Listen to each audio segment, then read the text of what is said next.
Hello friends, तो कैसे हो सभी। आई होप कि सभी अच्छे होंगे, मैं भी अच्छा हूँ। आज जो स्टार्ट करेंगे हम लोग टॉपिक, इनफैक्ट कंटिन्यू जो करेंगे वो टॉपिक वो है हमारा हाउस प्रॉपर्टी का। आगे आज नए नए और अच्छे अच्छे कंसेप्ट डील करेंगे। आई होप कि आप सभी लोग इन्जॉय करें और अच्छे से समझें। तो चलिए लेट्स गेट स्टार्टेड। तो जो आज का कंसेप्ट है इस सेशन का वो है, लिखिएगा,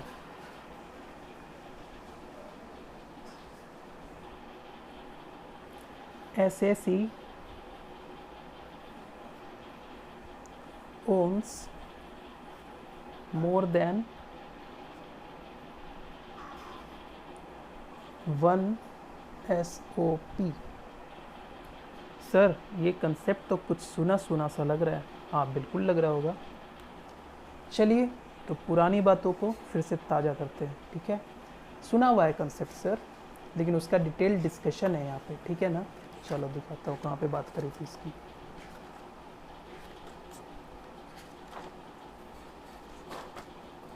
ये रहा सर। सर हम लोगों ने जो सबसे पहला दिन पढ़ा था टाइप्स ऑफ हाउस प्रॉपर्टी में, तो पढ़ा था सर लेट आउट प्रॉपर्टी हमेशा टैक्सेबल होता है। सेल्फ ऑक्यूपाइड प्रॉपर्टी में दो हिस्से कर दिए थे, एक रेसिडेंस के लिए, एक बिजनेस एंड प्रोफेशन के लिए। तो सर मैंने बोला था बिजनेस प्रोफेशन वाले के लिए सेल्फ ऑक्यूपाइड प्रॉपर्टी को इग्नोर कर दो, ठीक है। और रेसिडेंस वाले के केसेस में बात किया था कि अगर एक सेल्फ ऑक्यूपाइड प्रॉपर्टी होता है तो उसे सरकार माफ़ कर देती है, एग्जेम्प्ट। अगर एक से अतिरिक्त आप बोलते हो कि एक से ज़्यादा घर मेरा, ये भी मेरा, वो भी मेरा, ये बंगला भी मेरा, वो बंगला भी मेरा, एंड सो, ठीक है ना। तो उस केस में क्या बोलेगा सरकार कि नहीं नहीं नहीं, ऐसा नहीं होने देंगे। वन सेल्फ ऑक्यूपाइड प्रॉपर्टी तो एग्जेम्प्ट रहेगी, बाकी जितनी भी सेल्फ ऑक्यूपाइड प्रॉपर्टी आपकी है उसे हम डीम्ड लेट आउट प्रॉपर्टी मान के टैक्सेबल कर देंगे। समझ रहे हो sir. Deemed let out property का मतलब ये आपकी इच्छा पर डिपेंड नहीं करता सर, आपको मानना ही पड़ेगा। आप मानो या ना मानो, उसे हम लेट आउट प्रॉपर्टी ही मानेंगे। यानी लेट से अगर मेरे 3 घर हैं तो मैं ये नहीं बोल सकता कि मैं 2 महीने यहाँ रहता हूँ, 2 महीने वहाँ रहता हूँ, 6 महीने वहाँ रहता हूँ, ऐसे करके इस टाइप से नहीं बोल सकता मैं मेरी मर्जी मैं बोल लूँ, बट सरकार नहीं मानेगी। सरकार बोलेगी हम आपको सिर्फ एक ही सेल्फ ऑक्यूपाइड प्रॉपर्टी मानेंगे, बाकी जो 2 आपके और घर हैं वहाँ आपको बोलेंगे कि सर आपकी वो डीम्ड लेट आउट है, यानी कि वो किराए पे लगाया हुआ है आपने। आप मानो चाहे ना मानो, सरकार यही बोलेगी सर कि सिर्फ एक ही घर को हम आपको दर्जा देंगे कि वो आपकी सेल्फ ऑक्यूपाइड प्रॉपर्टी है। रिमेनिंग जितनी भी घर जिसे कि आप क्लेम कर रहे हैं कि सेल्फ ऑक्यूपाइड प्रॉपर्टी है, सरकार बोलेगी नहीं वो सेल्फ ऑक्यूपाइड प्रॉपर्टी नहीं है सर, वो क्या है सर, आपका डीम्ड लेट आउट प्रॉपर्टी है। याद आ गया होगा सर को, सबको याद आ गया होगा कि one self occupied property exempt होती है, मोर than one self occupied property. एक घर बोलो, एक घर के अतिरिक्त जितने भी घर हैं, एक घर के अतिरिक्त जितने भी घर है, यानी कि अगर एक सेल्फ ऑक्यूपाइड प्रॉपर्टी मान लेंगे, बाकी 2 है, 3 है, 10 है, जितना भी है सबको डीम्ड लेट आउट मान लेंगे। एक घर छोड़ के बाकी जितने भी घर बचेंगे सबको डीम्ड लेट आउट प्रॉपर्टी मान लेंगे, ठीक है ना। चलिए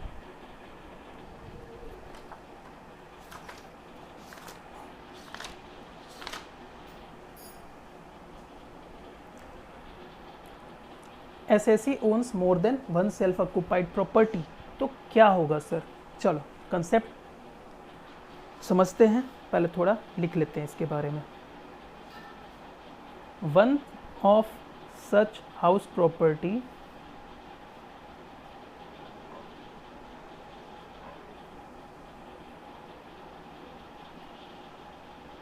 one of such house property, bracket में लिखिएगा, at the option of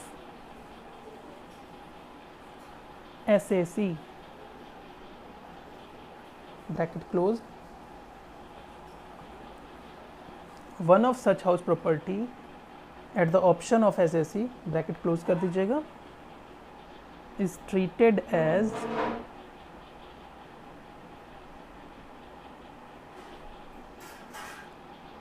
self occupied property and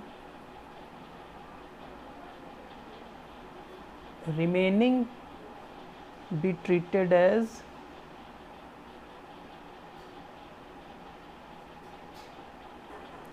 remaining कैसे ट्रीट कर लेते हैं sir? As deemed let out property.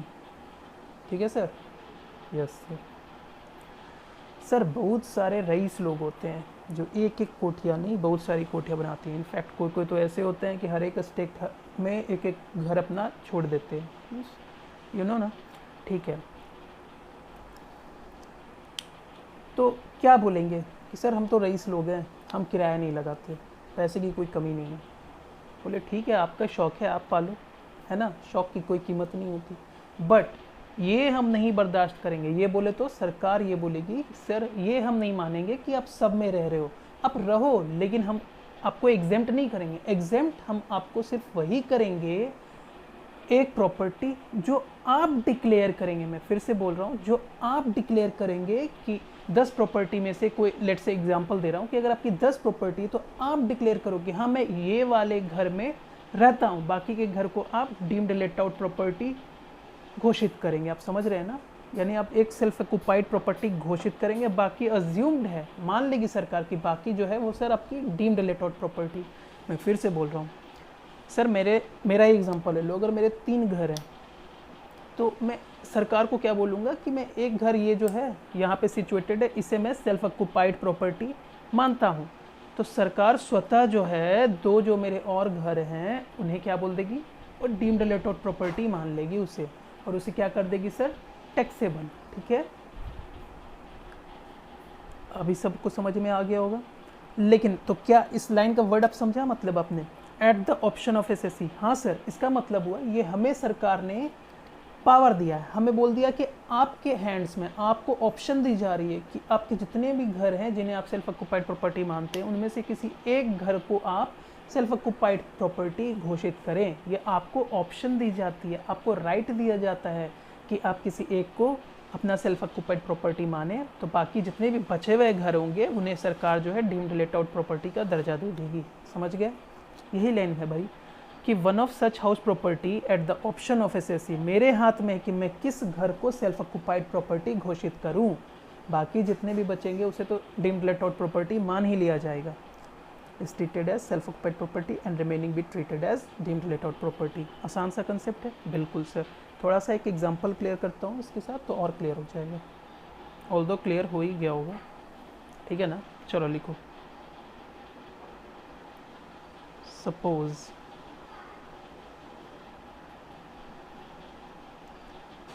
जो लोग हेडफोन यूज़ नहीं करते वो हेडफोन यूज़ करें, ज़्यादा क्लैरिटी होगी। Suppose mister Karan owns 2 house property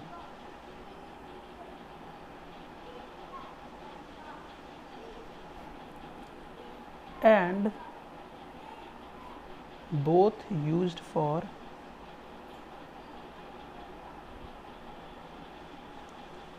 self occupation.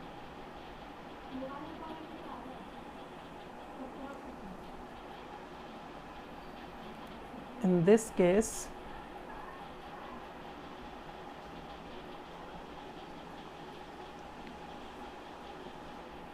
you have to solve the question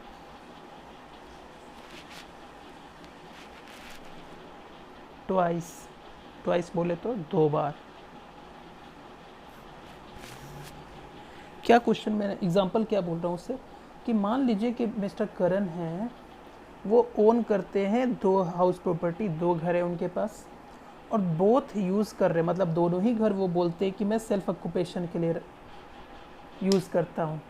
मैं अभी इस घर में रहता हूँ, कभी कभी मेरा अगर घर में झगड़ा हो गया वाइफ से, ऑफ कोर्स हंसने के लिए बोल रहा हूँ, सीरियस नहीं है, ठीक है ना, तो मैं आइसोलेशन, अकेले रहने के लिए दूसरे घर में चला जाता हूँ। सरकार बोलती है ये सब बहाने मुझे मत बताओ, मैं तुम्हें सिर्फ ऑप्शन दूंगा क्या कि आप एक ही सेल्फ ऑक्यूपाइड प्रॉपर्टी जो है आप डिक्लेयर कर सकते हो, रिमेनिंग जो है आपका सर वो हम डीम्ड लेट आउट प्रॉपर्टी मान के टैक्सेबल कर देंगे। ठीक है, तो suppose mister Karan owns 2 house property and both used for self occupation. ये ऐसा मिस्टर करण बोल रहा है कि मैं दोनों ही घर जो है ऑक्यूपेशन, सेल्फ खुद के रहने के लिए यूज़ करता हूँ। इस केस में यू हैव टू, एक सेकेंड, 2 है ना यहाँ पे, sorry, you have to solve the question twice. तो आपको 2 बार इस क्वेश्चन को बनाना होगा। क्यों बताइए क्यों? क्योंकि अगर टैक्स के नॉलेजेबल पर्सन हो, कोई भी क्लाइंट आपके पास आएगा, वो आपसे ये पूछेगा कि सर मैं कौन से घर को सेल्फ ऑक्यूपाइड प्रॉपर्टी घोषित करूं ताकि मेरी टैक्स जो है वो कम से कम जाए, यानी टैक्स की सेविंग हो। तो सर आप उसे क्या एडवाइस देंगे? सर आप उसे ये एडवाइस देंगे कि आप उस घर को घोषित करो सेल्फ ऑक्यूपाइड प्रॉपर्टी जिसमें कि आपको ज़्यादा फ़ायदा है। समझ रहे हो? मतलब ज़्यादा बड़ा घर, ज़्यादा बड़ी हाउस प्रॉपर्टी, ज़्यादा बड़ी इनकम। समझ रहे हो? एक पॉश इलाके में आपका घर, तो वहाँ से ऑफ कोर्स आपकी रेंटल इनकम जो आएगी, यानी कि जो हाउस प्रॉपर्टी का जो आप कैलकुलेशन करोगे वो ऑफ कोर्स ज़्यादा आएगी। तो आप क्यों ना उसे ही सेल्फ ऑक्यूपाइड प्रॉपर्टी मान लो, तो आपकी इनकम जो है वो एग्जेम्प्ट हो जाएगी। और कोई एक इलाका जो एक नॉर्मल से इलाके में आपका हाउस प्रॉपर्टी है, तो आप उसे बोलोगे कि ठीक है इसे आप ले लो डीम्ड लेट आउट प्रॉपर्टी, क्योंकि वहाँ से income already income from house property कम आनी है, तो उसी पे टैक्सेबल लगा देंगे ना। आप समझ रहे हो मेरी बात? फिर से समझिए और आसान भाषा में।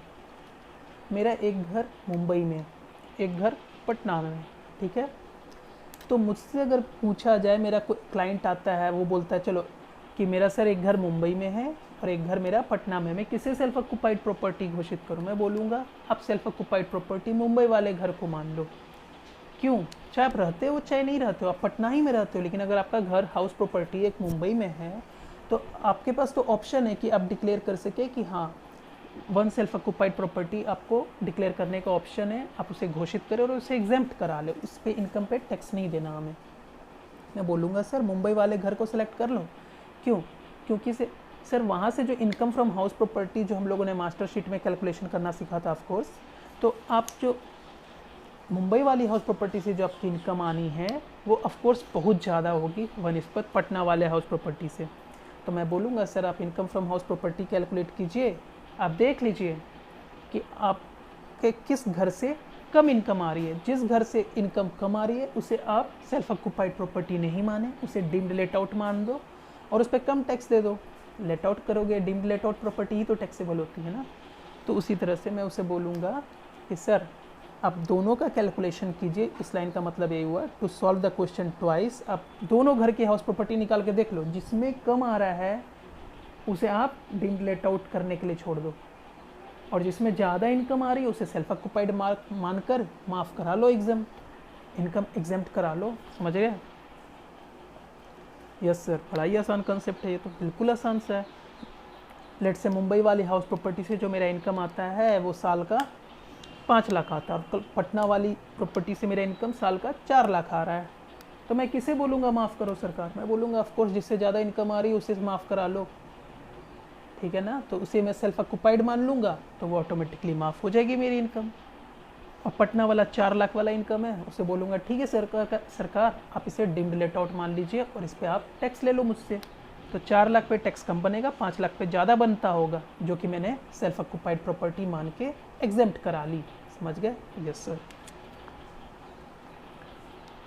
तो उसी बात को मैंने बोला, in this case you have to solve the question twice, 2 बार सॉल्व कीजिए। जिससे आपकी हाउस प्रॉपर्टी से इनकम ज़्यादा आ रही है उसे सेल्फ ऑक्यूपाइड प्रॉपर्टी मान के एग्जेम्प्ट करा लो, और जिससे कम आ रही है उसे छोड़ दो, यानी कि उसको सरकार पे रहने दो कि वो डीम्ड लेट आउट मानेगी और उसे टैक्सेबल कर देगी।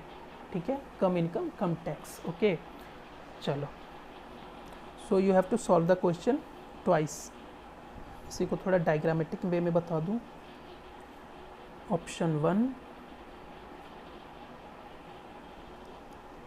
ऑप्शन 2, ऑप्शन 1 में क्या है?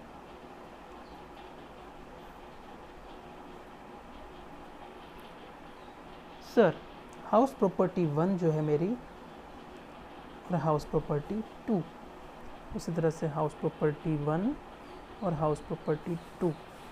पहले बार जब मैं कैलकुलेट कर ऑप्शन हमारे को क्या है सर? पहला ऑप्शन हमें क्या दिया सरकार ने? या तो आप सेल्फ ऑक्यूपाइड प्रॉपर्टी इसे मान लो तो ऑटोमेटिकली ये वाला डीम्ड लेट आउट हो जाएगा, या तो आप इसे क्या करो सर, इस बार हाउस प्रॉपर्टी 2 को सेल्फ ऑक्यूपाइड प्रॉपर्टी मान लो तो ये डीम्ड लेट आउट प्रॉपर्टी हो जाएगा। ठीक है, आप एक बार इससे इन दोनों की इनकम निकाल लो, एक बार इन दोनों से इनकम निकाल लो। समझ रहे हो, मैं डायग्रामेटिकली आपको समझाने का बस ये उद्देश्य है सर कि जिस भी हाउस प्रॉपर्टी से आपकी इनकम कम आ रही है उसे आप डीम्ड लेट आउट प्रॉपर्टी मान के कम टैक्स दे दो, और जिस प्रॉपर्टी से ज़्यादा इनकम आ रही है उसे सेल्फ ऑक्यूपाइड प्रॉपर्टी मान के एग्जेम्प्ट करा लो। ठीक है, चलो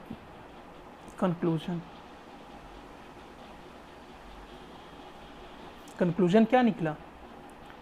select an option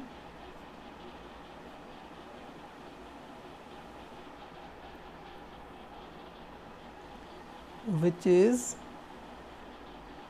more beneficial. आपको किस में ज़्यादा फ़ायदा हो रहा है? बेनिफिशियल आपके लिए कौन ज़्यादा है? Select an option which is more beneficial to SSC.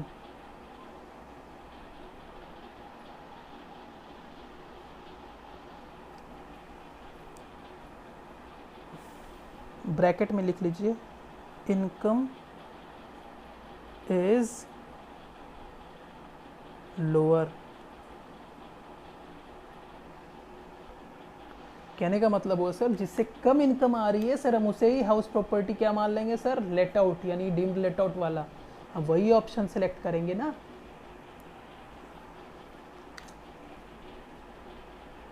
जिसमें कि इनकम कम आ रही होगी उसे हम बोल देंगे डीम्ड लेट आउट प्रॉपर्टी मान लीजिए सर, और जिसमें ज़्यादा इनकम आ रही होगी उसे हम बोलेंगे ना ना उसमें तो हम ही रहते हैं, माफ़ करो माफ़ करो। क्लियर है? चलिए बढ़िया से लिखो, इधर लिखिए इसे।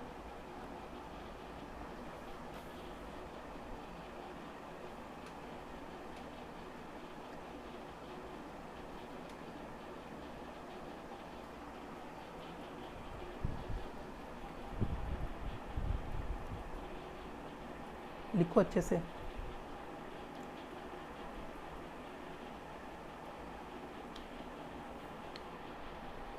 Select an option which is more beneficial to assessee. नीचे में लिखा है select an option which is more beneficial to assessee, bracket में इनकम इज लोअर। आप उसे डीम्ड लेट आउट प्रॉपर्टी मान लेने का। और अभी सेल्फ ऑक्यूपाइड किसे मानोगे?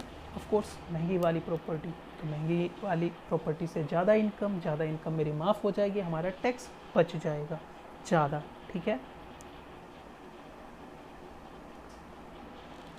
हो गया यहाँ तक? तो आगे बढ़े। जिनका नहीं हुआ होगा वीडियो पॉज करके लिख लेना। चलिए तो पढ़ते हैं हम लोग नेक्स्ट कंसेप्ट और। ठीक है, इसको कंप्लीट कर लो, फिर नेक्स्ट कंसेप्ट आपका नेक्स्ट वीडियो में बनाता हूँ, क्योंकि अपलोड होने में प्रॉब्लम आती है ज़्यादा लेंथी वीडियो। ठीक है ना? चलिए तो मिलते हैं आपका नेक्स्ट वीडियो में नेक्स्ट कंसेप्ट के साथ, जो कि जॉइंट ओनरशिप पे होगा। ठीक है ना? चलो।